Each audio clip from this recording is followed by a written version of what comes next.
Bom, eu parei aqui as coisas que eu estava fazendo, que na verdade era assistir Arquivo X e para comentar um pouco a respeito do que tenho achado logo depois de ter terminado normas da corregedoria junto ali com as outras, né, que vem junto, que é EPROC, legislação interna. E eu não sei vocês, mas eu tenho a sensação de que é o tipo de matéria que ela é muito extensa e é muito fácil da gente se perder no que é considerado prioridade, por assim dizer, pelo fato de que são muitos artigos e são 5 questões e você nem sabe ao certo quais questões irão cair ou se apenas o que está ali no final é da legislação que vai cair. E mesmo fazendo diversas questões a respeito do assunto, eu sinto que eu não tenho tanta firmeza assim. E convenhamos que em questão ali do começo do, das normas da corregedoria que fala sobre a visita correcional, sabe, a visita extraordinária, a ordinária, como que o juiz faz e tal, 60 dias, 15 dias, todas essas coisas eu acredito que por ser o início e por quando você começa a estudar, a sua cabeça está bem fresca, é muito mais fácil de você fixar, porque são assuntos também que já caíram muito mais vezes, então a gente tem muito mais questões para poder estudar a respeito.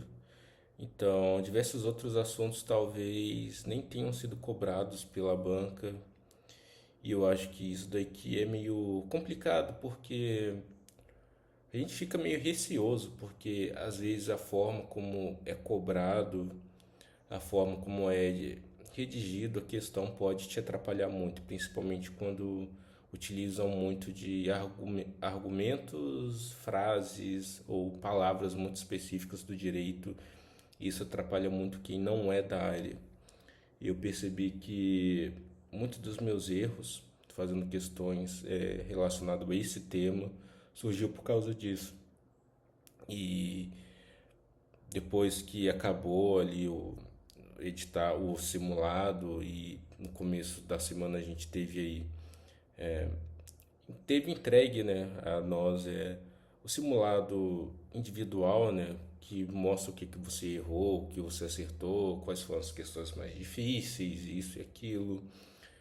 O que me deixou feliz foi que as questões mais difíceis eram as de normas da corregedoria, da legislação interna.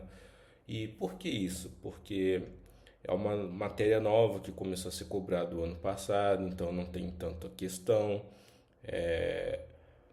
O professor, ele justamente elaborou as questões da cabeça dele, né, com o conhecimento dele. Então, assim, eles souberam testar muito bem o que as pessoas sabem a respeito disso. E eu vi que, para mim, é bem complicado essa matéria e me fez esquecer até mesmo das dificuldades que eu tenho em direito processual civil e um pouco ali do direito processual penal também. Então, assim, eu acredito que não vale a pena, como o professor ali fala, óbvio que você tem que ler a legislação inteira, mas ficar focado naquilo, em todos aqueles prazos, em todas aquelas exceções é desgastante. Provavelmente o retorno pode virar zero, sabe? Dependendo da prova que virá futuramente.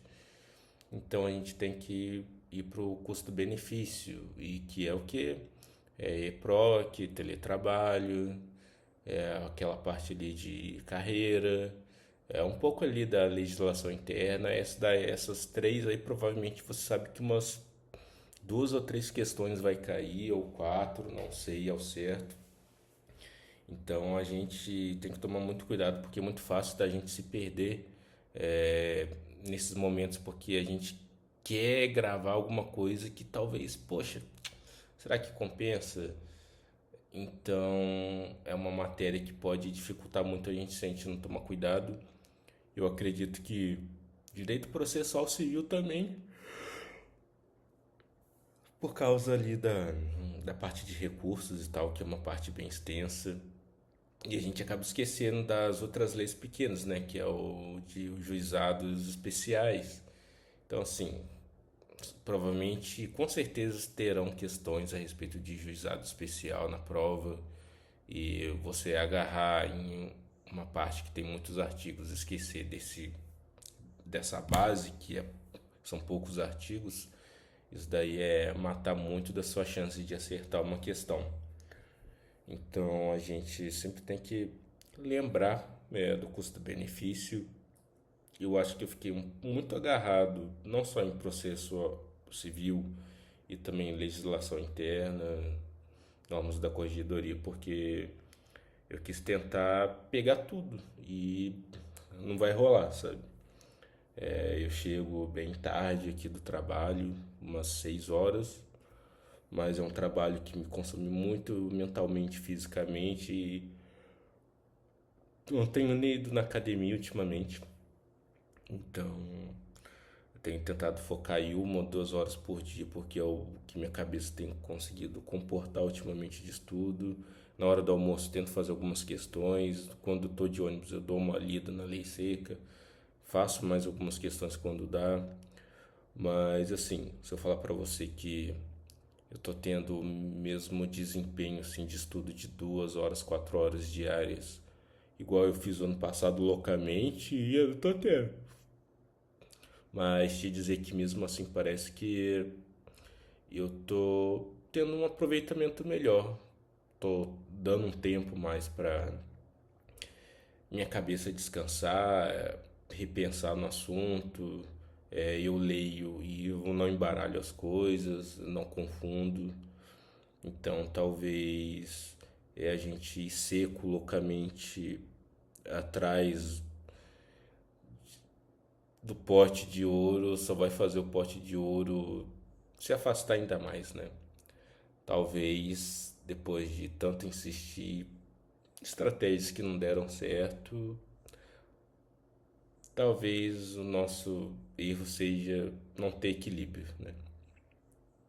Então, talvez nossa aprovação venha através de um pouco mais de equilíbrio na nossa vida, seja nos estudos, profissional, na parte social, na parte do lazer com a gente mesmo. E é isso que eu tinha para falar hoje a respeito dessa matéria que é bem complicadinha. Valeu, gente, e até o próximo vídeo.